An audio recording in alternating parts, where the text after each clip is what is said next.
Hello दोस्तों, मैं हूं आपका होस्ट एंड दोस्त निशांत और आपका स्वागत है आपके अपने चैनल डिफेंस ट्यूटर में। तो दोस्तों, आज की इस वीडियो में हम आपको मैग्नेटिक इफेक्ट्स ऑफ करंट्स के कुछ इंपॉर्टेंट क्वेश्चंस बताएंगे। ये सभी क्वेश्चंस आपके एग्जामिनेशन पॉइंट ऑफ व्यू को ध्यान में रखकर बनाया गया है और जितने सारे क्वेश्चंस यहाँ पे करवाए जाएंगे उन सभी में से कुछ क्वेश्चंस आपके प्रीवियस ईयर में भी आए हुए हैं और आगे आने के भी पूरे पूरे चांसेस है। आपको बता दें कि इससे पहले हम अपने आपके जो 12th के जितने भी सारे चैप्टर्स हैं, Newton's laws of motion, unit and dimension से लेके आपके ऑसिलेशन, वेव्स, थर्मोडायनामिक्स, रोटेशन, इन सभी चैप्टर्स के क्वेश्चंस को हमने कवर किया है। इन सभी चैप्टर्स के हर एक क्वेश्चंस को हमने, जो आपके इंपॉर्टेंट क्वेश्चंस है उन सभी क्वेश्चंस को हमने बताया है। आप उसे प्लेलिस्ट से जाके देख सकते हैं। इस वीडियो में भी आपको हम जो क्वेश्चंस बताएंगे, ये सभी क्वेश्चंस आपके एग्जाम में बहुत ही महत्वपूर्ण योगदान देंगे आपको। आप एक बार देखिए पूरा वीडियो को। अगर आपको यहाँ से कुछ सीखने के लिए नहीं मिलेगा तो आप जरूर डिसलाइक बटन दबाइएगा, ठीक है। लेकिन आपसे ये भी रिक्वेस्ट है कि अगर आप किसी भी चैनल की वीडियो को देखते हैं तो पूरा कंप्लीट वॉच कीजिए ताकि कुछ आप वहाँ से नॉलेज को गेन कर सके। तो चलिए दोस्तों, वीडियो को हम स्टार्ट करते हैं। और उससे पहले बता दें कि अगर आपको वीडियो हमारा अच्छा लगेगा तो प्लीज़ दोस्तों लाइक कीजिएगा, चैनल को जरूर सब्सक्राइब करके ही जाइएगा, ठीक है। चलिए तो हम अपने क्वेश्चन की ओर बढ़ते हैं। हमारा पहला क्वेश्चन है, इसमें कहा जा रहा है कि एक बीम ऑफ इलेक्ट्रॉन्स, एक इलेक्ट्रॉन्स का बीम को पास करवाया जा रहा है mutually perpendicular electric and magnetic field के थ्रू। यानी एक इलेक्ट्रिक और मैग्नेटिक फील्ड क्या है, म्यूचुअली परपेंडिकुलर है, आपस में परपेंडिकुलर है और उससे एक बीम ऑफ इलेक्ट्रॉन्स को पास करवाया जा रहा है, ठीक है। तो पहला पॉइंट हमारा यही है, पहला लाइन जो है, a beam of electrons passes undeflected through a mutually perpendicular electric and magnetic field, ठीक है। नेक्स्ट पॉइंट में कहा जा रहा है इसमें, हमारे नेक्स्ट लाइन में, कि if the electric field is switch off, अगर मान लेते हैं कि इलेक्ट्रिक फील्ड को स्विच ऑफ कर देते हैं और मैग्नेटिक फील्ड को एज इट इज छोड़ देते हैं, यानी जैसा है वैसा ही रहने देते हैं, तो आपको बताना है कि जो इलेक्ट्रॉन्स जो हमारा मूव करेगा, उस इलेक्ट्रॉन्स का मूविंग जो होगा वो किस पाथ पे होगा। वो एक इलिप्टिकल ऑर्बिट पे मूव करेगा या फिर आपको एक सर्कुलर ऑर्बिट पे मूव करेगा या फिर एक पैराबोलिक पाथ पे मूव करेगा या फिर वो सिंपली स्ट्रेट लाइन में चला जाएगा, ठीक है। तो ये जो क्वेश्चन है आपका बहुत इंपॉर्टेंट क्वेश्चन है। इससे बहुत बार क्वेश्चन डिफरेंट तरीके से बना के दिया जाता है। और आपको बता दें, इस क्वेश्चन के सॉल्यूशन को अगर हम बात करें तो सबसे पहले हम इसके आपको ऑप्शंस को बताएंगे। क्या बताएंगे? सबसे पहले हम ऑप्शन से बताएंगे। तो चलिए हम क्या करते हैं, सबसे पहले ऑप्शन भी नहीं बताते हैं। इस बार क्या करते हैं, आपको हमेशा की तरह क्या करते हैं, पहले हम थोड़ा सा आपको कंसेप्ट देते हैं और कंसेप्ट से आपको खुद रियलाइज होगा कि क्या ऑप्शन होगा, ठीक है। तो चलिए हम आपको बता दें कि आप जब पढ़े होंगे कि जो आपका जब इलेक्ट्रिक और मैग्नेटिक फील्ड आपस में परपेंडिकुलर हो और जो आपका बीम ऑफ इलेक्ट्रॉन्स हो, मान लेते हैं ये हमारा इलेक्ट्रिक फील्ड है, ठीक है, ये हमारा क्या है, इलेक्ट्रिक फील्ड है। मार्कर को थोड़ा चेंज कर लेते हैं, ये हमारा इलेक्ट्रिक फील्ड है और इसमें क्या हमारा एक मैग्नेटिक फील्ड है, ठीक है, इसमें क्या है हमारा मैग्नेटिक फील्ड है, ठीक। और हमारा जो इलेक्ट्रॉन्स है वो क्या है, वी वेलोसिटी से मूव कर रहा है। तो इस कंडीशन में अगर आप बता दें कि अगर आपको दोनों फील्ड प्रेजेंट हो और आपस में क्या परपेंडिकुलर हो, तो उस समय से, उस सिचुएशन में, अगर आपका जो बीम ऑफ इलेक्ट्रिक जो होता है, जो आपका मूविंग पार्टिकल जो होता है, अगर वो भी परपेंडिकुलर मूव करे, अगर आपका इलेक्ट्रिक और मैग्नेटिक फील्ड आपस में परपेंडिकुलर हो और जो मूविंग इलेक्ट्रॉन्स हो आपका वो भी दोनों को परपेंडिकुलरली मूव करे, तो उस सिचुएशन में आपका जो फोर्स होता है मैग्नेटिक फोर्स और आपका जो क्या आता है इलेक्ट्रोस्टैटिक फोर्स एफ ई, और अगले को हम क्या बोलते हैं एफ एम। जो इलेक्ट्रिक फोर्स और मैग्नेटिक फोर्स क्या होता है वो इक्वल होता है, ठीक है। यानी F of E equal to F of M होता है, ठीक है। F of E equal to F of M. और इस सिचुएशन में आपका इलेक्ट्रिक फील्ड, इस सिचुएशन में आपका electric field not equal to zero होता है और साथ ही साथ आपका मैग्नेटिक फील्ड भी नॉट इक्वल टू जीरो होता है। तो यहाँ से एक कंसेप्ट आपको सीखने के लिए मिला। क्या सीखने के मिला कि जब भी आपका इलेक्ट्रिक और मैग्नेटिक फील्ड आपस में परपेंडिकुलर हो और उससे किसी भी इलेक्ट्रॉन्स को पास करवाएं किसी भी वेलोसिटी से, भी वेलोसिटी से, और वो भी क्या हो उसके परपेंडिकुलर, इलेक्ट्रिक और मैग्नेटिक फील्ड के परपेंडिकुलर होते हुए जाए, तो उस सिचुएशन में आपका फोर्स इलेक्ट्रिक फील्ड और फोर्स मैग्नेटिक फील्ड दोनों क्या होते हैं, आपस में बराबर होते हैं और वहाँ पे आपका इलेक्ट्रिक फील्ड और मैग्नेटिक फील्ड जीरो के बराबर नहीं होता है। और इस सिचुएशन में आपका क्या होता है, स्ट्रेट लाइन पे वो मूव करता है, ठीक है। लेकिन वहीं पे आपको बता दें कि अगर आपका मैग्नेटिक फील्ड यहाँ पे इलेक्ट्रिक फील्ड, अगर आपका इलेक्ट्रिक फील्ड क्या हो जाए, हट जाए, तो ये कंपोनेंट आपका हट गया, ठीक है। ये कंपोनेंट हट गया तो ये जो आपका सिर्फ एक कंपोनेंट बच रहा है, ये जो आपका एक कंपोनेंट सिर्फ बच रहा है, तो ये कंपोनेंट इस वेलोसिटी को क्या करेगा, एक सर्कुलर पाथ पे मूव करवाएगा। किस पाथ पे मूव करवाएगा बताइए बच्चों, ये इसको आपको सर्कुलर पाथ पे मूव करवा देगा। तो आपका कौन सा ऑप्शन इसके रिगार्डिंग सही होगा, हमारा बी आंसर सही हो जाएगा, ठीक है। समझ में आ गया कैसे बताना है। इलेक्ट्रिक फील्ड गायब हो चुका है, अब सिर्फ मैग्नेटिक फील्ड बचा है, तो मैग्नेटिक फील्ड जैसे ही होगा, जैसे ही मैग्नेटिक फील्ड यहाँ पे बच गया सिर्फ, तो ये क्या करेगा, सिर्फ सिंपली सर्कुलर पाथ पे इसको क्या कर जाएगा, टर्न करवा देगा। किस पे, सर्कुलर पाथ पे टर्न करवा देगा। और इस सिचुएशन में आपको बता दे, तो इस सिचुएशन में आपका जो मैग्नेटिक फील्ड होगा वो क्या होगा, वो तो होगा magnetic field not equal to zero, लेकिन आपका इलेक्ट्रिक फील्ड क्या होगा, electric field equal to zero हो जाएगा। क्यों? क्योंकि यहाँ पे कोई इलेक्ट्रिक फील्ड प्रेजेंट नहीं है, ठीक है। तो चलिए ये आपको अच्छे से समझ में आया होगा, ठीक है। और देखिए इसके रिगार्डिंग इलेक्ट्रिकल पाथ पे कब जाते हैं, पैराबोलिक पाथ पे कब जाते हैं, इन सभी के रिगार्डिंग क्या है, इसके आपके क्या है अलग अलग जो आपको कह सकते हैं कंडीशंस है, तो इन सभी कंडीशन को अगर हम यहाँ पे बताने लगे तो ये वीडियो बड़ा हो जाएगा, ठीक है। हम आपको सिंपली क्वेश्चंस बताना है, एक क्वेश्चन से आपको हमने बताया कि एक दो कंसेप्ट आपको जरूर सिखाएंगे, तो जितना हमारा काम था, जितने हम आपको बोला उसको हमने सिखाया आपको। और भी आपको अगर जानना है इसके बारे में तो आप अलग से हमें बता सकते हैं, हम इसके अलग से सेपरेट वीडियो बना देंगे, ठीक है। नेक्स्ट क्वेश्चन क्या है हमारा, Biot Savart law indicates that the moving electrons velocity v produces a magnetic field B. Magnetic field vector है, बी मतलब बी पे पावर अगर इस तरह डंटा उंटा दिया रहा है तो इसका मतलब वेक्टर होता है, क्या होता है, वेक्टर होता है, ठीक है। डंटा दिया रहेगा तो वेक्टर होता है। तो चलिए हम क्या करने वाले हैं, आपको यहाँ पे बताना है कि मैग्नेटिक फील्ड, आपको बताना है बायोट-सेवर्ट लॉ में जो वेलोसिटी होता है, जो बायोट-सेवर्ट लॉ में जो मूविंग इलेक्ट्रॉन्स होता है जिसका वेलोसिटी v होता है, वो प्रोड्यूस करता है मैग्नेटिक फील्ड b को सच दैट, किस प्रकार से कि उसके मैग्नेटिक फील्ड परपेंडिकुलर होते हैं उसके वेलोसिटी के, या फिर पैरेलल होते हैं, या फिर ऑबे करते हैं इनवर्स क्यूब लॉ, या फिर करते हैं ये क्या कहते हैं वो it's a long line joining electrons and position and point of observation, वो पॉइंट ऑफ ऑब्जर्वेशन के और लाइन ज्वाइनिंग, जिस लाइन ज्वाइनिंग द इलेक्ट्रॉन्स यानी जिस वेलोसिटी से मूव कर रहा है इलेक्ट्रॉन्स उसके लाइन ज्वाइनिंग को क्या करते हैं उसके अलॉन्ग होते हैं वेलोसिटी, सॉरी उनका डायरेक्शन उसके अलॉन्ग होता है। तो देखिए आपको सबसे पहले बता दें कि ये जो आपका ऑप्शन सी है, ऑप्शन डी है, थोड़ा देर के लिए इसको आप नहीं भी देखते हैं फिर भी आपको क्या करना है, ऑप्शन ए और बी को देख के वहाँ से कुछ ना कुछ जरूर आपको समझ में आ रहा होगा। क्या समझ में आ रहा होगा, तो देखिए सबसे पहले तो आप बायोट-सेवर्ट लॉ का अगर आपको फॉर्मूला याद होगा अगर वेक्टर फॉर्म में, तो वो आपको यहाँ बहुत ही काम आने वाला है। बायोट-सेवर्ट लॉ बी से उसको डिनोट करते हैं। बायोट-सेवर्ट लॉ के अनुसार क्या होता है, बी इक्वल टू यानी मैग्नेटिक फील्ड इक्वल टू क्या होता है, mu naught upon 4 pi. Biot Savart law के अनुसार बी मैग्नेटिक फील्ड इक्वल होता है mu naught upon 4 pi, charge Q, V velocity से जा रहा है तो वी क्रॉस क्या होता है आर अपॉन क्या होता है R into cube, V cross R upon R into cube, ठीक है, आर इंटू क्यूब। तो देखिए आपको बच्चों एक चीज़ दिख रहा होगा कि आपको बता दें कि कभी अगर ए क्रॉस बी, अगर आपको कोई R equal to A cross B, R vector equal दिया हो ए क्रॉस बी, तो इससे आप क्या समझते हैं, इससे आप राइट हैंड थंब रूल लगा के इसके डायरेक्शंस को निकाल सकते हैं। लेकिन आपको वो भी अगर नहीं आता है, राइट हैंड थंब रूल मान लेते हैं, तो इतना तो आपको जरूर याद होगा या फिर पढ़े होंगे आप कि ए क्रॉस बी अगर होता है तो ये जो हमारा आर वेक्टर होता है, ये आर वेक्टर इस ए और बी के वेक्टर के क्या होता है, परपेंडिकुलर आता है, हमेशा परपेंडिकुलर आता है, या तो वो भीतर की ओर आएगा या तो फिर क्या होगा वो बाहर की ओर आएगा। तो इतना तो आपको जरूर पता होगा कि ये हमेशा क्या होता है, इस दोनों वेक्टर के आर जो वेक्टर होगा वो दोनों वेक्टर एक और बी दोनों वेक्टर क्या होगा आपस में परपेंडिकुलर आएगा, ठीक है। अगर मान लेते हैं ए हमारा इस तरह होगा, बी हमारा इस तरह होगा, बी वेक्टर, तो ये क्या होगा आर जो होगा हमारा परपेंडिकुलर आएगा, क्या होगा दोनों के परपेंडिकुलर होगा, आपस में दोनों के परपेंडिकुलर होता है। तो सिमिलरली यहाँ पे यही लगाना है, आप यहाँ पे भी क्रॉस आर है तो जो हमारा बी होगा वो क्या होगा, भी के भी परपेंडिकुलर होगा, आर के भी परपेंडिकुलर होगा, यानी ऑप्शन का हमारा क्या है, ऑप्शन ए हमारा इसके रिगार्डिंग सही है, ठीक है। तो चलिए हम नेक्स्ट क्वेश्चन की ओर बढ़ते हैं। Magnetic field B on the axis of circular coil, magnetic field B जो होता है आपका बी जिसे डिनोट करते हैं मैग्नेटिक फील्ड को, किसी भी सर्कुलर कॉइल का far away at axis at A distance से, यानी कोई सर्कुलर कॉइल है हमारा ये, और यहाँ से क्या है किसी एक्स डिस्टेंस पे जाके, ठीक है, आपको मैग्नेटिक फील्ड है कुछ मान लेते हैं, कुछ भी मान लेते हैं, बी यहाँ पे दे रहा है तो हम बी ही मान लेते हैं, मैग्नेटिक फील्ड बी है। तो आपको बताना है कि ये जो बी होगा और ये डिस्टेंस एक्स होगा, इस बी और इसके डिस्टेंस एक्स में क्या रिलेशन होगा, उसको हम कैसे रिलेट करेंगे, ठीक है, बताना है आपको कैसे रिलेट करेंगे। तो सबसे पहले आपको बता दें कि जब भी इस टाइप के क्वेश्चन आए तो सिंपली आप जो आपके सर्कुलर कॉइल के या फिर जिसके भी दिए हुए हैं उसके मैग्नेटिक फील्ड का फॉर्मूला लगाइए। तो मैग्नेटिक फील्ड का फॉर्मूला क्या होता है, बी इक्वल टू होता है किसके लिए, सर्कुलर कॉइल के लिए, किसके लिए, सर्कुलर कॉइल, ठीक है। यहाँ पे नहीं लिखते हैं इसको हम थोड़ा क्या करते हैं, यहाँ पे लिख देते हैं अच्छे से, सर्कुलर कॉइल, ठीक है।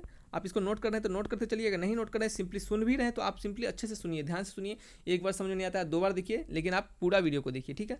तो बी इक्वल टू क्या आता है आप बताइए, बी इक्वल टू क्या आता है, याद होगा आपको शायद, mu naught upon 4 pi, mu naught upon 4 pi, ऊपर क्या होता है mu naught upon 4 pi I R square, ठीक है, mu naught upon 4 pi I R square upon क्या होता है बताइए, अपॉन नीचे क्या होता है capital R square plus small R square का क्या होता है होल स्क्वायर, ठीक है।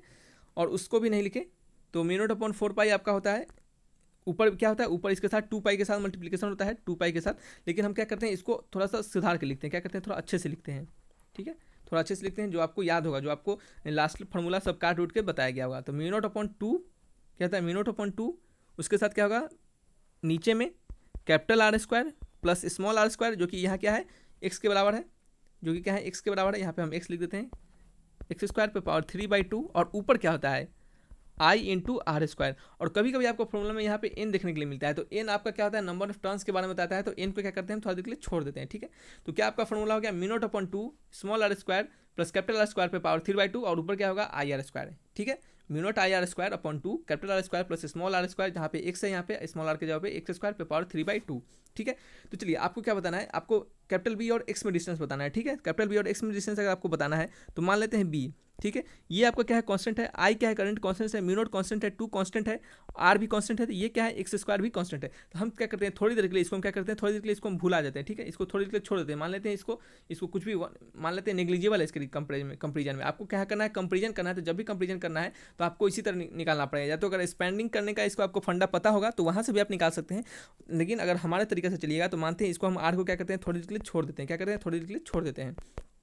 थोड़ी देर छोड़ देंगे तो हमको क्या दिखेगा, ये आपका ये क्या हो जाएगा, सभी कांस्टेंट हो जाएगा। यहाँ पे थोड़ा देर के क्या करते हैं, चलिए क्या करते हैं, इसको मिटाते हैं।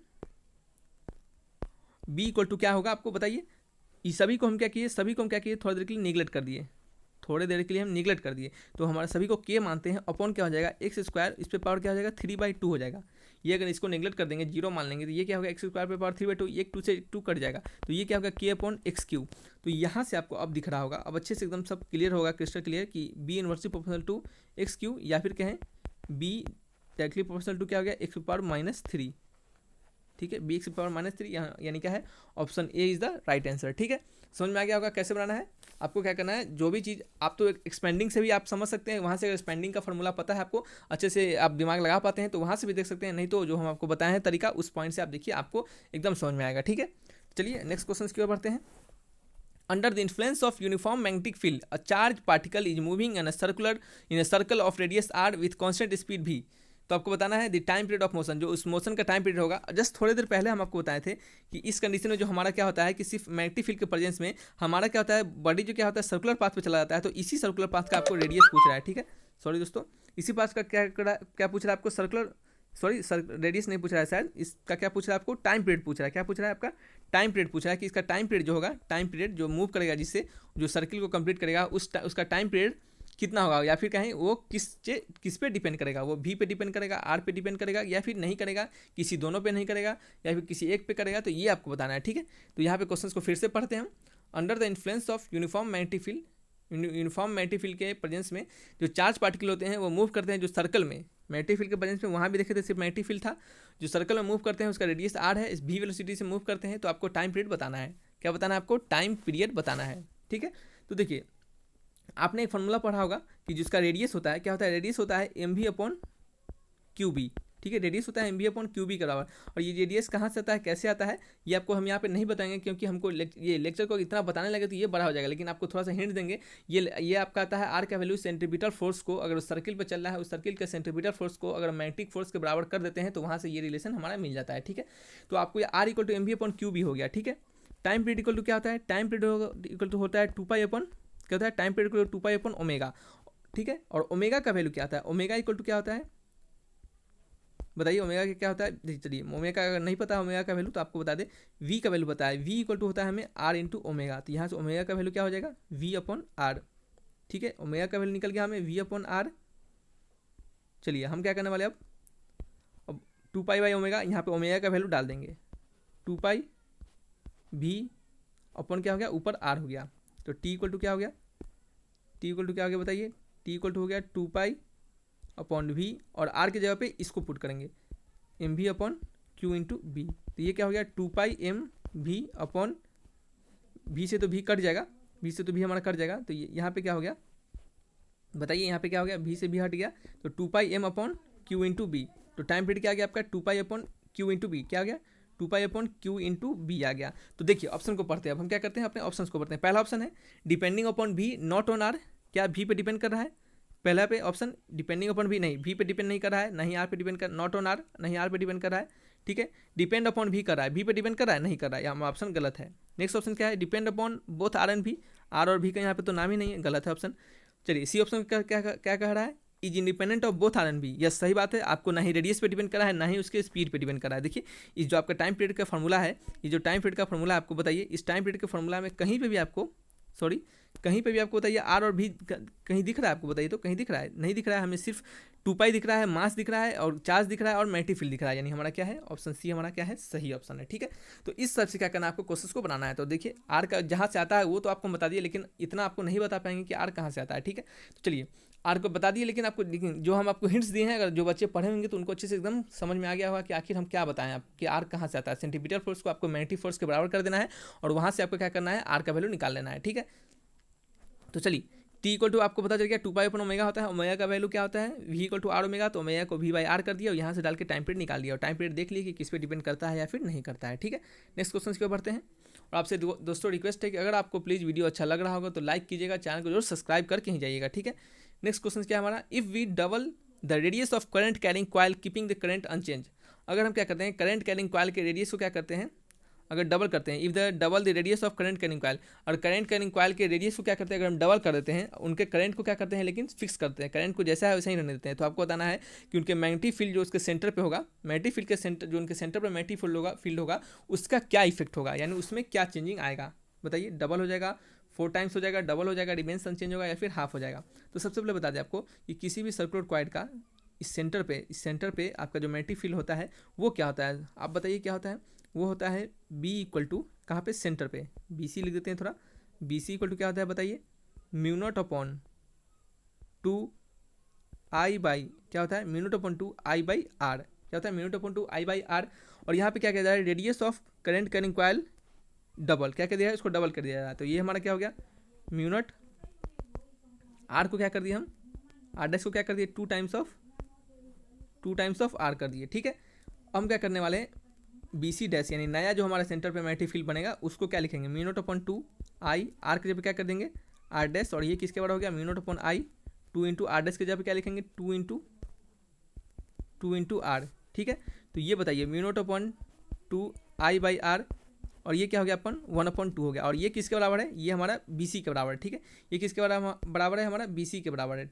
ठीक है, तो हम क्या करने वाले अब क्या करने वाले हैं बताइए, इस जगह पे क्या डालेंगे BC डाल देंगे, तो B' इक्वल टू क्या हो गया BC/2, क्या हो गया आपको B' क्या हो गया BC/2 के बराबर हो गया, यानी हमारा जो पहले का जो मैग्नेटिक फील्ड होगा वो क्या हो जाएगा बाद वाले मैग्नेटिक फील्ड का क्या हो जाएगा, यानी जो हमारा बाद में जो मैग्नेटिक फील्ड बनेगा यानी B' जो हमारा बाद का मैग्नेटिक फील्ड है वो जो हमें पता चलेगा वो क्या होगा वो पहले वाले मैग्नेटिक फील्ड का क्या होगा हाफ हो जाएगा, क्या हो जाएगा हाफ हो जाएगा, यानी ऑप्शन डी हमारा क्या है राइट आंसर है। ठीक है, तो चलिए दोस्तों वीडियो आपको समझ में आया होगा, जो भी जितने क्वेश्चन आपको बताएं ये बेहद इंपॉर्टेंट क्वेश्चन हैं, सभी को आप अगर देखेंगे अच्छे से सुनेंगे तो आपको जरूर कुछ यहाँ से नॉलेज गेन हुआ होगा। और जितने भी क्वेश्चन आपको बताए हैं इस जितने भी कंसेप्ट भी जो भी हम यहाँ पे दिए हैं उससे बहुत सारे कंसेप्ट से क्वेश्चन बनाए जा सकते हैं और भी बहुत सारे कंसेप्ट इससे बन सकते हैं। अगर आपको ये सभी कंसेप्ट आपको क्लियर है तो ज़्यादातर आपको क्वेश्चन इसी से कंसेप्ट सबसे आते हैं और आपको क्या होगा आसानी होगा इसको अगर आप समझ पाते हैं। ठीक है, चलिए दोस्तों वीडियो को यहीं तक रखते हैं और अच्छा लगा हो वीडियो को तो लाइक कीजिएगा, चैनल को जरूर सब्सक्राइब कीजिएगा। फिर मिलेंगे अच्छे वीडियो के साथ, तब तक के लिए बाय बाय।